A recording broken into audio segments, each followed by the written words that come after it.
So we start with the chapter percentage. Now even before we start with the chapter, let us just understand few basic calculation which will be required to solve word based problem. So I am asking you a simple question. What is 21% of 420? You will say 21 divided by 100 into 420, but this is school method. We'll not follow here. We'll try and find out answer orally. So first method that we will use is called as 10% 1% method. Now what is that? Whenever I give you any number, you always know two things about the number and you can do this visually. First is 10% and the second is 1%. So if I give you a number 623, what is 10% of that? Just put a decimal point one back, which becomes 62.3.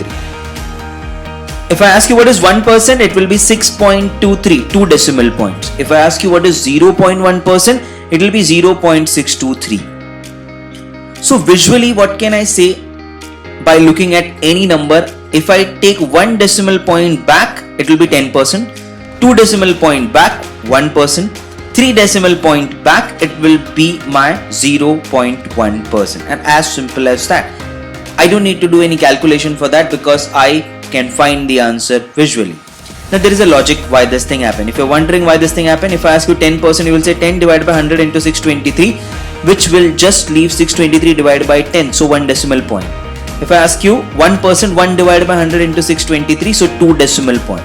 0.1 divided by 100, if asked for 0.1%, that will be nothing but 3 decimal point, and that's how I get the answer. So let's apply what we have learned. I am being asked 21% of 420, so I know visually 10% is 42, yes, 1 decimal point. So 20% will be what? Just double of 42. 10 into 2 is 20, 42 into 2 is 84, and 1% is 4.2.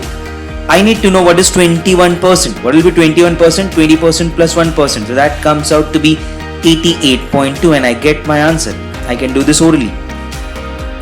Next question, 49% of 420. So I know what is 50% of 420, which is half of that, 210. Okay, 210. I need to subtract 1%. Now I don't need to add, I need to subtract. What is 1%? 4.2. Just subtract 4.2 from 210. That comes out to be 205.8. And that is my 49% for the number. So that's how you apply 10% and 1% method to get the answer to most of the question. Now if I give you a question like this, 28.57% of 343, and I need an exact answer in this case. You cannot say that I'll find an approximate answer. So in this case, my 10% and 1% method look tedious because if I go by this, it will take a lot of time. And I need answer in 10 seconds. So what is a method that I'll adapt right now to get answer to such decimal based percentage, and I need the answer quickly. So now we come across one of the most important method of your percentage chapter, that will be reciprocal. Okay, now let us understand this reciprocal method and how will it help to solve various kind of problems.